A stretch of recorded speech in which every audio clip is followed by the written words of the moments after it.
우리 옆에 계신 분들과 함께 인사하겠습니다. 사랑합니다. 축복합니다. 네, 감사합니다.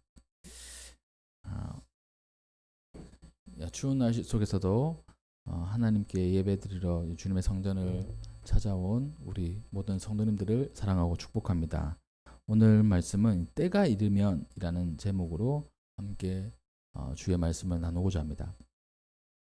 때라는 것은 시간을 의미합니다. 우리에게는 누구에게나 공평한 시간이 주어져요. 하나님께서 모든 사람에게 공평하게 주신 게 있어요. 또 때로는 불공평하게 주신 것도 있습니다. 그렇잖아요. 공평하게 주신 것 중에 하나가 바로 시간입니다. 그래서 그 시간은 누구에게나 주어져요.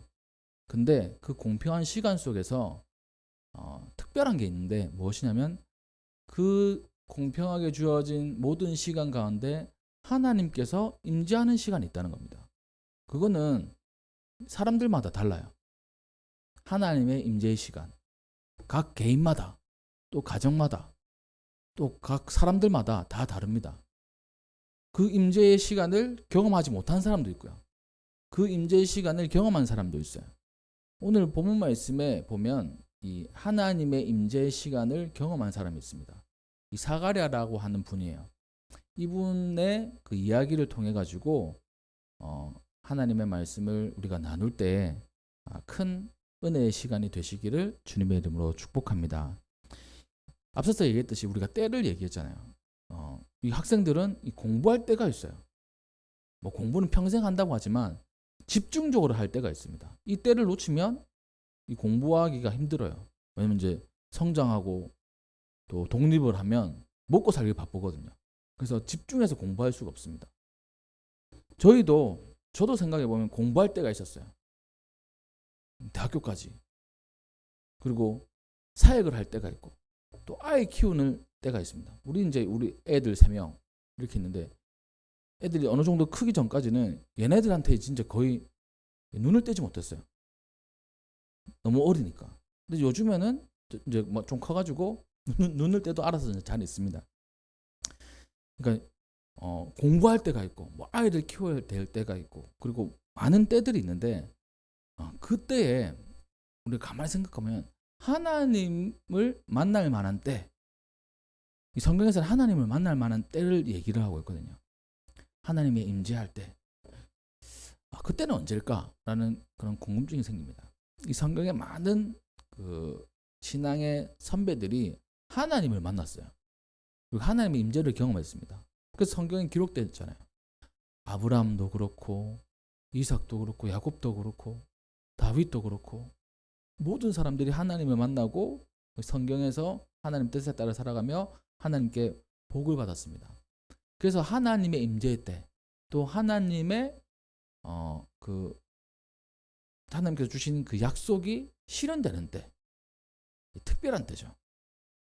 그래서 이 때라는 단어는 그 성경에는 이 시간을 나타내는 2가지 단어가 있다고, 3가지 단어라고 생각하시는 분도 있고, 특별히 이제 그냥 일반적으로 2가지 단어라 생각합니다. 하나는 크로노스라는 단어, 또 하나는 카이로스라는 단어.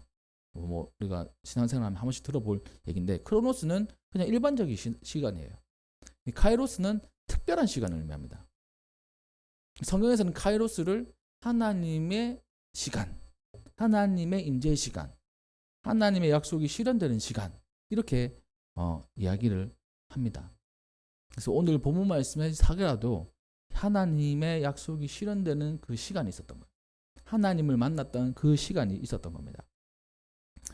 이 사가랴라는 사람을 보면 이 누가복음에 의하면 이렇게 기록하고 있습니다. 누가복음 1장 5절에 유대 왕 헤롯 때, 그러니까 헤롯 왕이 분봉왕으로 유대 지역을 통치했던 그런 시기에 아비야 반열의 제사장, 우선 제사장이에요. 사가랴는 제사장입니다. 그리고 아비야 반열, 이 아비야라는 사람의 그 반열이 있다는 거예요. 이 반열이 뭐냐면 쉽게 말하면 조예요. 조.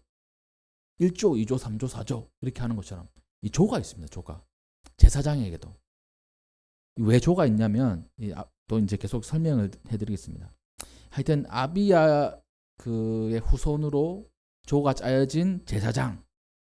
아내는 엘리사벳. 이 엘리사벳도 아론의 자손이라고 5절 말씀에 기록하고 있습니다. 그러니까 이 제사장 가문인 거예요. 이 사람이 또 뭐라고 설명하고 있냐면 이 두 사람, 그러니까 사가랴와 엘리사벳이 6절 말씀에 보면 하나님 앞에서 의인이라고 되어 있습니다. 왜 의인이냐 보니까 주의 계명과 규례대로 흠이 없이 행했다. 하나님 말씀 잘 지켰던 사람인 거예요. 흠이 없이 행했다고 성경은 기록하고 있습니다. 그래서 의인이라고 하는 거예요. 그러니까 참 이렇게 살기 힘든 겁니다. 우리가 하나님 말씀대로 살기 힘들잖아요. 근데 이 사가랴와 엘리사벳은 하나님의 말씀대로 살았던 겁니다. 이게 흠이 없이 하나님이 그렇게 그분들을 평가를 하신 거예요. 그런데 참 안타깝게도 엘리사벳이 잉태를 못했어요. 출산하지 못했던 겁니다. 그래서 자식이 없었어요. 그리고 나이가 많아졌어요. 연세가 어떻게 되는지 모르겠지만 하여튼 할아버지 할머니가 됐던 겁니다. 앞서서 얘기했던 이 반열, 이 조라고 얘기했잖아요. 이 조를 짠 사람이 누구냐면 다윗이었어요. 다윗 시대로 거슬러 올라갑니다. 그러니까 제사장이 엄청 많잖아요.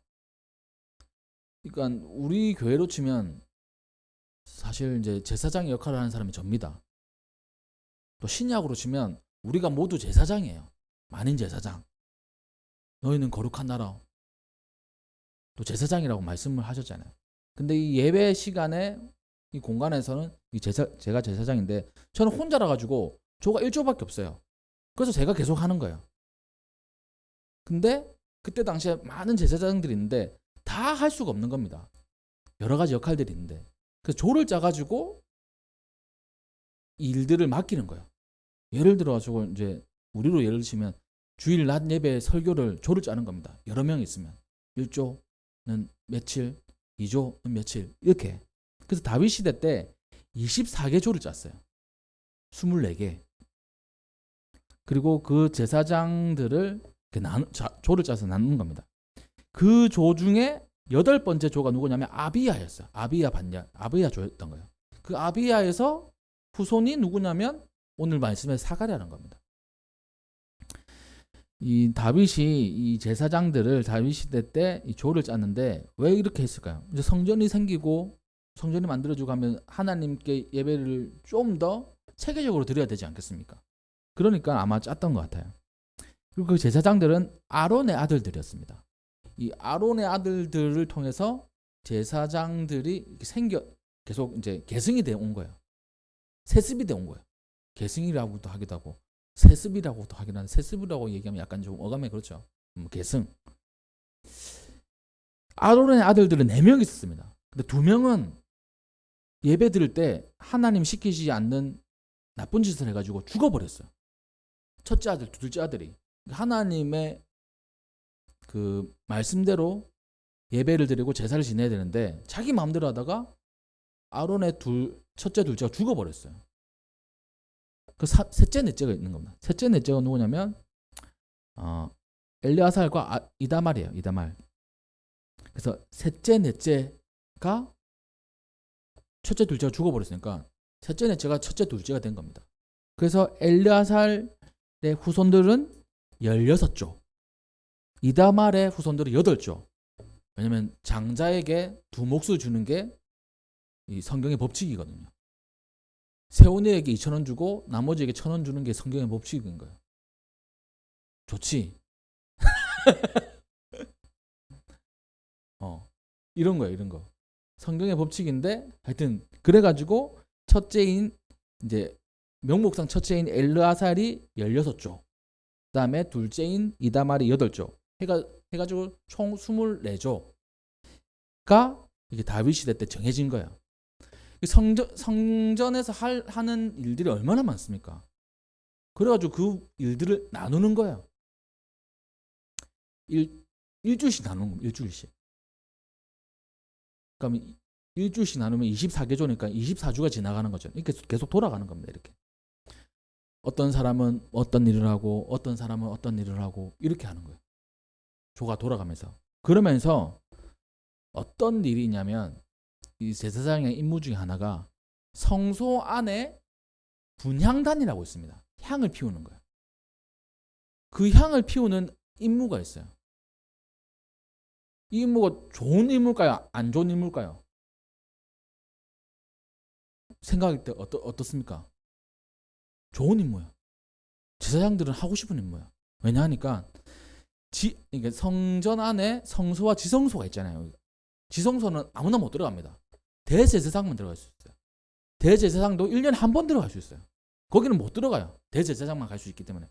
거기는 못 들어가니까 치워버리고 성소 안에 들어갈 수 있는 게 성소 안에 들어가서 분향단을 피우는 거예요. 그러니까 하나님께 어떻게 보면 가장 가까이 가가지고 하나님을 섬기는 일인 겁니다. 분향을 하는 것이. 그러니까 제사장들이 이 성소 안에서 분향을 드리는 것을 엄청나게 기쁘게 생각했어요. 근데 이게 쉽게 돌아오지 않아요. 왜 그러냐 보니까 이 제사장의 수가 몇 명인지는 성경에 기록되어 있지 않습니다. 딱 한 군데 기록되어 있어요. 어떤 때 기록되어 있냐면 이 바벨론 포로로 잡혀갔다가 귀환했을 때 귀환한 제사장의 수가 에스라 2장 36절에서 39절에 나와 있는데 귀환한 제사장의 수가 4,289명이에요. 귀환한 사람이 4,000명이면 더 많이 있겠죠. 원래 있던 사람도 있을 거고, 그리고 이제 시간이 지나서 줄어들 수도 있지만 대개 이제 귀환해서 예배가 이제 안정이 되니까 더 늘어나지 않겠습니까? 그래서 사람들은 한 10,000명 정도 이렇게 보더라고. 10,000명. 10,000명이 24개 조회로 나눠지는 거예요. 10,000명을 24개로 나누면 평균 몇 개일까? 하여튼 어렵죠. 그래도 숫자가 많은 거예요. 그 중에 한 명이 한 개 조에 나누면 한 개 조에 2,000명이나 치자. 한 개 조에 1,000명이나 치면 1,000명 중에 한 명이 들어가서 분향을 하는 거예요. 그 얼마나 힘들겠어요. 그 분향을 누가 하느냐? 제비를 뽑아요. 제비를 뽑아서 걸려야 분향을 하는 거예요. 그래서 기록에 따르면 평생에 주의 성소에 들어가지고 분향을 하지 못했던 제사장도 있습니다. 그러니까 엄청난 일인 거예요. 그래서 제사장들은 생에 한 번이라도 주의 성소에 들어가서 하나님께 분향하는 것을 그 소원으로 삼아요. 아주 귀한 일로. 근데 그 일을 이 사가랴가 하게 됐던 겁니다. 세상적으로 보면 아주 운이 좋은 사람이라고 볼 수 있고, 또 이 신앙적으로 보면 하나님의 특별한 임재가 있었다고 볼 수 있는 거예요. 특별하게 하나님께서 선택하신 사람인 겁니다. 그래서 이 주의 성소에 들어가서 분향을 하게 됐어요. 여기 보니까 제사장의 전례를 따라, 이 제사장의 전례가 바로 24개 조로 나눠지고 또 제비를 뽑아서 주의 성전에 들어가 분향을 하고 라고 9절에 기록되어 있지 않습니까? 그리고 그 분향하는 분향은 매일 해요. 매일. 아침 저녁으로. 이 성전에서 매일 하는 게 두 가지가 있는데 뭐냐면 이 분향하는 거랑 번제 드리는 거예요. 제사장이 하는 일. 아침 번제, 저녁 번제, 이걸 상번제라고 하거든요. 그래서 성전에는 매일 번제를 드려요. 그러니까 매일 예배를 드리는 거예요. 우리 교도 매일 예배 드리잖아요. 사실 아침 저녁으로는 아니지만 월요일부터 주일까지, 주일부터 토요일까지 모든 날에 예배를 드립니다. 그러니까 모든 시간에 아침 저녁으로 번제를 드리고 또 분향을 해요. 그때 분향하는 시간에는 밖에서 백성들이 손을 들고 기도하는 겁니다. 왜냐하면 그 분향의 의미가 뭐냐면 향이 올라가는 거잖아요. 또 여러분들 이 촛불 딱 끄면 연기가 씩 올라가잖아요. 그런 거와 똑같은 거예요. 그 장례식장 가도 향을 피우는 데가 있습니다. 기독교식 말고. 그러면 향이 싹 올라가요. 근데 이 분향이란 거는 향이 하늘로 올라가는 것처럼 사람들의 기도가 하늘로 올라간다는 의미가 있는 거예요. 이 분향 기도의 의미가 있어요. 향기가 위로 올라간다. 기도가 위로 올라간다. 그런 의미가 있는 겁니다. 그래서 이 분향할 때 백성들이 밖에서 손을 들고 하나님 앞에 기도하는 겁니다. 제사장이 분향을 하고 있으니까 나도 기도해야지. 내 기도가 이 향을 타고 하나님께 올라갔으면 좋겠다. 라는 그런 마음을 가지고 이 분향을 하는 거예요. 분향을 하고 기도를 백성들이 하는 거예요. 그때 주의 사자, 여기 보면 가브리엘이라 되어 있습니다. 가브리엘이 사가랴에 나타납니다. 사가랴가 보고 놀라서 무서워하는 거야. 본 적이 없으니까. 근데 그 천사 가브리엘이 얘기합니다. 사가랴여, 무서워하지 말아라. 너의 간구함이 들린지라. 뭘 간구했을까요? 뭘 기도했을까요? 사가랴가. 이 내용 보면 사가랴에게 아기가 생긴다는 거잖아요. 그러니까 평생에 자기에게 자녀를 주십시오라고 기도를 했던 겁니다. 끊임없이 기도를 했던 거야. 나이가 들 때까지. 그러니까 우리가 하나님께 기도할 때 가장 중요한 요소가 뭘까? 우리가 이게 믿음이 있어야 되잖아요. 또 한 가지 더는 뭐냐면 끈기, 인내. 하나님이 들어주실 때까지 기도하는 게 어떻게 보면 저는 이제 이 말씀을 준비하면서 믿음보다 더 중요하다고 생각해요. 사실. 왜 그렇게 생각하는지 이따가 또 말씀드리겠지만 인내가 믿음보다 더 중요해요. 나에게 믿음이 없어. 예를 들어가지고 우리 교회 40명 1차 목표가 40명이잖아요. 이 자리가 40명이니까 40명 될까 안 될까 믿음이 없어. 근데 끊임없이 기도하는 거예요. 믿음 없이. 좀 이상하죠? 믿음이 없는데 기도를 한다? 근데 끊임없이 기도하는 거예요. 왜 그렇냐? 또 이따가 말씀드리겠습니다. 이 사가랴에게 기도 제목이 있다면 자신에게 자녀가 생기는 거였어요. 그러니까 나이가 들었어요, 이제. 그런데도 끊임없이 기도를 하고 있는 겁니다. 근데 하나님께서는 그 기도를 들으셨어요. 그래가지고 말합니다. 천사가 얘기하면 내 아내 엘리사벳에게 아들을 낳아주겠다. 그리고 이름까지 정해줘요. 요한. 그리고 너는 14절 너도 기뻐하고 즐거워할 것이고 많은 사람들도 그의 태어남을 기뻐하겠다. 그러니까 가족의 기쁨뿐만 아니라 주변 모든 사람들에게 기쁨이 되는 거예요. 또 그 사람은 주님 앞에 큰 자가 된다. 15절에 말하고 있습니다. 포도주나 독한 술을 마시지 않는다. 이거는 나시린을 얘기해요. 나시린에 대한 설명은 이제 오늘은 하지 않고 하여튼 특별하게 구별된 사람으로 성장할 것이다. 그리고 또 그 참 신기한 게 하나님께서 우리가 뭘 사면 예를 들어서 차를 산다 그러면 옵션이 있잖아요. 썬루프를 단다든지 아니면 타이어를 더 좋은 걸 한다든지 이렇게 옵션이 있는 것처럼 하나님께서 이 옵션을 계속 달아주시는 거예요. 아기만 태어나게 해주는 게 아니고 주님 앞에 큰 자가 되고 이 나시린이 되고 또 한 가지 더는 모태서부터 성령의 충만을 받는다. 와, 이거 진짜 대단한 거 아닙니까? 우리 성령 충만하게 되는 게 제 꿈이잖아요. 모든 기독교인들의 꿈일 겁니다. 성령 충만해가지고 주님의 일을 하는 게 꿈일 거예요. 근데 하나님이 이 요한에게는 처음부터 옵션을 달아주셨어요. 성령 충만. 따로 노력 안 해도 돼. 처음부터 성령 충만 되니까. 진짜 이거는 진짜 대단한 거잖아요. 이 말씀을 보면서 내가 이제 지금은 우리가 이제 아이를 더 이상 안 낳지만 손주가 태어난다 그러면 나면서부터 성령 충만한 애가 태어나면 좋겠다.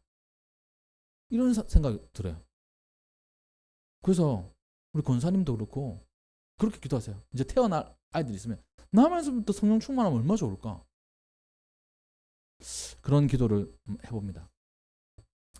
자기의 자녀들, 후손들, 또 후손의 후손들 나면서부터 성령 충만한 이러한 이 옵션이 이제 달려서 나오는 거예요. 세례 요한이. 그리고 이스라엘 자손을 주 곧 그들의 하나님께로 돌아오게 하는 일을 하게 하며 또 한 가지 옵션이 뭐냐면 엘리야의 심령이 있다는 거예요. 이 엘리야 하면 구약 선지자의 최고봉입니다. 선지자 하면 엘리야. 그 선지자의 능력을 입고 태어나는 거예요. 하나님께서 그 옵션까지 주셨습니다. 그래서 아버지의 마음을 자식에게, 거스르는 자는 은혜 슬기에게 돌아오게 하고 주를 위하여 세운 백성을 준비하게 한다. 예수님을 준비하는 그런 역할을 하는 게 바로 이 요한이었어요. 그래서 하나님께서 부어주실 대로 부어주시는 겁니다. 근데 이 사가랴가 이렇게 얘기해요. 천사에게 얘기합니다. 내가 이것을 어떻게 알겠습니까? 그 말씀 참 진짜 대단한 말씀인데 우리 가족이 그게 가능할까요? 나는 늙었어요. 우리 아내도 나이가 많습니다. 그러니까 이 의학적으로 출산을 할 수 없는 나이가 됐다는 거예요. 천사가 얘기합니다. 나는 가브리엘이다. 이 좋은 소식을 전하기 위해서 보내심을 받은 사람 천사다 이렇게 얘기를 하죠. 그러면서 본 말씀 20절 보라 이 일이 되는 날까지 내가 말 못하는 자가 되어서 능히 말을 할 수 없을 것이다. 그 이유는 내 말을 믿지 않아서다. 근데 때가 이르면 내 말이 이루어질 것이다. 이렇게 얘기합니다. 자, 그러면 여기서 20절 말씀을 가지고 여기가 이제 키포인트예요. 이 사가랴가 평생을 기도를 했어요. 근데 천사가 나타나가지고 네 기도 응답해 주겠다 이렇게 얘기합니다. 그러자 평생을 기도했는데 이렇게 얘기해요. 나 늙었는데요? 우리 아내도 늙었는데요? 이게 어떻게 일어납니까? 이게 기도하는 사람의 태도일까요? 아니겠죠. 진짜 믿고 있으면서 기도를 했으면 하나님 감사합니다 이렇게 해야 되는데 불가능한데 이렇게 얘기합니다. 그러니까 제가 앞서서 얘기한 이유가 이건 거예요. 믿음 없이 기도한 겁니다. 근데 끊임없이 기도한 거예요. 믿음이 막 강력하게 있지 않은데 어렴풋하게 있는 믿음을 가지고 끊임없이 기도한 거예요. 그래서 제가 이렇게 얘기하는 겁니다. 진짜 믿음을 가지고 있지 않아도 확실한 믿음을 가지고 있지 않아도 진짜 끊임없이 기도하면 하나님께서 들어주시게 하구나. 그러니까 기도의 중요한 요소 믿음이죠. 믿음보다 더 중요한 요소는 끊긴 거예요. 인내인 거예요. 계속 하나님께 기도하는 거예요. 그러니까 우리 성도님들 삶 가운데 풀리지 않는 문제들이 있어요. 이게 하나님께 들어주실까 하는 갸우뚱하는 그런 문제들이 있습니까? 그렇다면 끊임없이 기도하세요. 끊임없이. 하나님 끊임없이 기도하는 그 기도를 그냥 흘려버리지 않으신다는 겁니다. 그리고 그것을 이루어 주신다는 거예요. 근데 이루어 주실 때 이렇게 하십니다. 말을 못하게 하세요. 이 일이 되는 날까지 하나님의 때 이제 약속이 실현되는 그때까지 말을 하지 못할 것이다. 이유는 네가 내 말을 믿지 않아서 그렇다. 근데 때가 이르면 이때 나와죠. 이게 바로 카이로스입니다. 하나님의 때가 딱 차면 이것이 이루어질 것이다. 그 전까지는 너 입 닫아. 이렇게 된 겁니다. 이제 이 환상이 끝났어요. 분향을 하고 있고 밖에서 사람들이 이렇게 기다리고 있는데 보통 이제 분향하는 시간 평균 시간이 있을 거 아닙니까? 우리도 예배 시간 한 1시간 정도 드리는 것처럼 분향하는 시간인데 시간이 지났는데도 이 제사장이 나오지 않는 거예요. 사람들이 이상하게 생각합니다. 그리고 나와서 대개 나오면 제사장들이 우리가 축복기도 하는 것처럼 축복을 해줘요. 근데 축복기도를 안 해주는 거예요. 말을 못하는 겁니다. 이렇게 하고 있는 겁니다. 이 성경상으로는. 그랬더니가 백성들이 그가 성전 안에서 환상을 본 줄 알았던 거예요. 이런 일들이 간혹 있었던 겁니다. 그러니까 환상을 보고 이러한 경우들, 이러한 게 이제 좀 쉽게 말하면 데이터가 있었던 거예요. 이 사람들도 제사장이 늦게 나오기도 하고 이 말 못하는 거 보니까 하나님께 환상을 받았나 보다. 신기해하고 또 그렇게 사람들이 놀라는 장면이 본문 말씀에 담겨져 있어요. 그리고 그 직무를 다 했어요. 직무는 일주일간입니다. 하고 집에 돌아가니까 진짜 하나님의 말씀대로 그의 아내 엘리사벳이 잉태했다. 24절. 그리고 5달 동안 숨어 있었다는 거예요. 왜 숨어 있었을까요? 24절에 보면 5달 동안 숨어 있었습니다. 부끄러워서? 할머니쯤 되겠죠. 할머니가 아기를 낳아서 부끄러워서 숨은 거 아닙니다. 왜냐하니까 25절에 그녀가 이렇게 얘기해요. 주께서 나를 돌보시는 날에 사람들 앞에서 내 부끄러움을 없게 하시려고. 그러니까 이 일은 부끄러움이 아니고 기쁜 거예요. 이때까지 부끄러운 건 뭐냐면 제사장 가문이고, 그리고 둘 다 제사장 가문인 거예요. 한 명은 그 아비야 반열의 제사장, 한 명은 아론 자손. 제사장 가문이면 다른 사람들보다 복을 많이 받아야 되잖아요. 복의 기준이 뭡니까? 뭐 여러 가지가 있겠지만 자녀를 많이 생산하는 것도 복의 기준이었어요. 근데 이 사람들은 제사장인데 자녀를 못 낳는 거예요. 사람들 앞에서 부끄러운 겁니다. 근데 자녀가 생겼어요. 얼마나 기쁩니까? 근데 5달 동안 숨어 있었다? 이 말은 무엇이냐면 저는 이렇게 생각을 해요. 하나님은 그 기도에 응답하실 때 그 사람의 인내 그리고 그 끈기를 보시지만 그의 입술은 믿음의 말을 하길 원하시는 거예요. 그러니까 사가랴도 입을 닫으신 거예요. 혹시나 이건 제가 이제 말씀을 준비하면서 묵상하면서 깨달은 겁니다. 혹시나 이 환상을 본 거에 대해 가지고 누구한테 얘기할 거 아니에요. 그럴 때 이렇게 얘기하지 않을까요? 내가 환상을 봤는데 하나님이 나에게 자녀를 주신다고 그랬어. 천사 가브리엘을 봤어. 근데 나는 나이가 많아. 그리고 우리 아내도 나이가 많아. 이게 될까? 이렇게 하면 환상을 본 건 사실이지만 믿음의 말일까요? 믿음의 고백 아닌 겁니다. 불신앙의 고백인 거예요. 이렇게 얘기해버리면 환상을 봤어. 하나님이 나에게 자녀를 주신대. 할렐루야, 나는 아들이 생긴다. 이렇게 하면 믿음의 고백이 되는 거죠. 그래서 선포가 되는 겁니다. 근데 하나님 그렇게 하셨는데 나는 나이가 많아. 우리 집안은 이 모양 이 꼴이야. 하나님 나에게 비전을 주셨어. 우리 교회 아직도 요 모양 요 꼴이야. 이게 가능할까? 입을 닫게 하시는 거예요. 그래서 말 못하게 하시고 엘리사벳도 5달 동안 숨어서 지내게 하는 것은 다른 말 하지 않게 하신 거예요. 첫 번째가. 그래서 하나님은 믿음이 없는 기도도 인내를 가지고 기도할 때 그것에 응답을 하시지만 믿음 없는 고백은 하기를 원하지 않으신다는 거예요. 막 밖으로 뱉기를 원하지 않으신다는 겁니다. 믿음 없는 입술은 닫기를 원하신다는 거예요. 그러니까 여기 계신 모든 분들 또 뭐 영상을 보시는 분들 끈기 있게 기도하시되 믿음 없는 고백은 밖으로 하지 마세요. 부정적인 말 밖으로 하지 마세요. 믿음의 고백만 선포하시기를 주님의 이름으로 축복합니다. 그게 바로 하나님의 뜻인 거예요. 입을 닫잖아요. 그러면 하나님의 때가 열리는 거예요. 믿음 없는 입을 닫잖아요.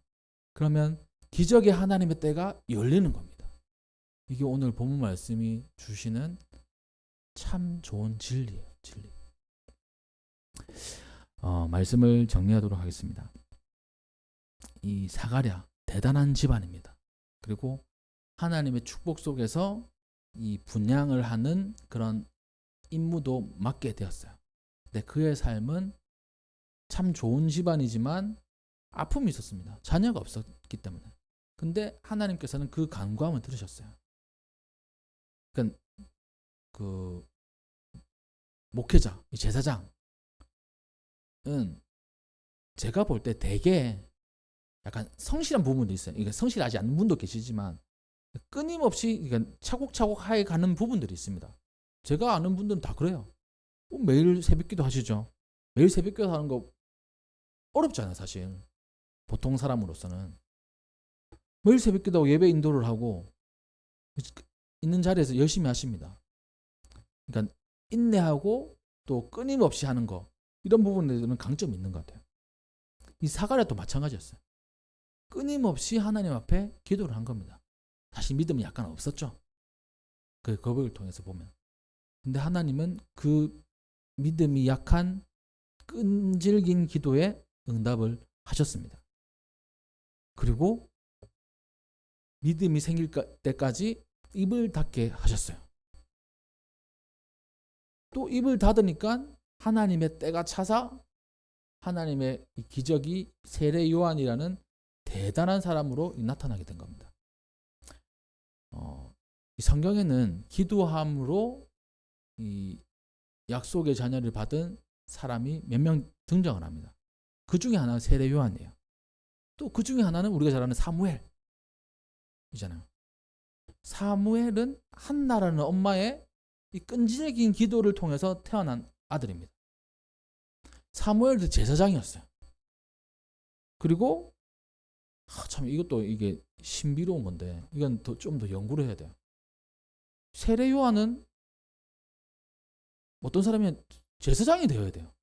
제사장 가문이니까. 근데 이 들판에 나가 살아요. 요단강가에 살아요. 이 성경에 보면 메뚜기의 석청을 먹고 사는 어떻게 보면 야인입니다. 야인. 왜 이렇게 됐을까? 제사장이 아니고.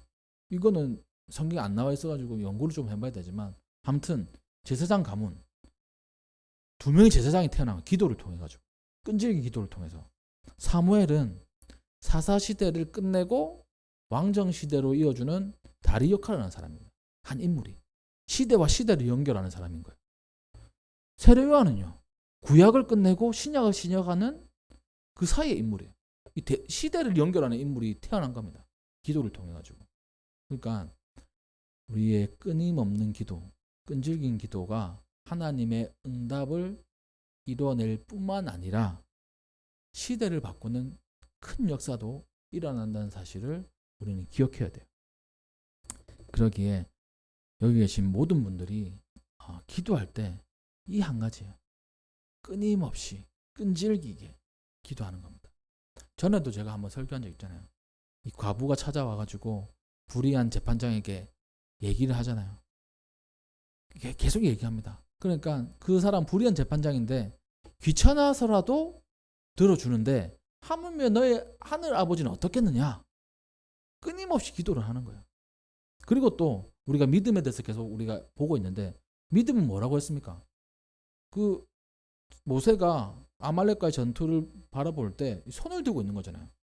손을 내리지 않는 거, 버티는 거. 이게 믿음이란 단어라고 또 얘기를 했습니다. 그러니까 버티는 거예요. 기도도 버텨내는 거예요. 이거 안 되겠지? 불가능하네? 내가 기도를 해가지고 1년이 지나고 2년이 지나고 10년이 지나고 20년이 지났는데 안 되네? 포기해야 되겠다. 이게 아니고 10년이고 20년이고 30년이고 계속 끈질기게 기도를 하는 거예요. 그러면 하나님의 때에 그 카이로스의 시간에 하나님께서 분명히 응답해 주십니다. 그 사실을 기억하시는 우리 모두가 되기를 주님의 이름으로 축복합니다. 믿음 없는 입술은 닫고 그 입술을 닫을 때 하나님의 때가 열린다는 사실을 기억하시고요. 오늘도 이번 한 주도 우리 일생에 끈기 있게 기도하셔서 하나님의 때가 열리는 귀한 축복을 누리시기를 주님의 이름으로 축복합니다. 네, 기도.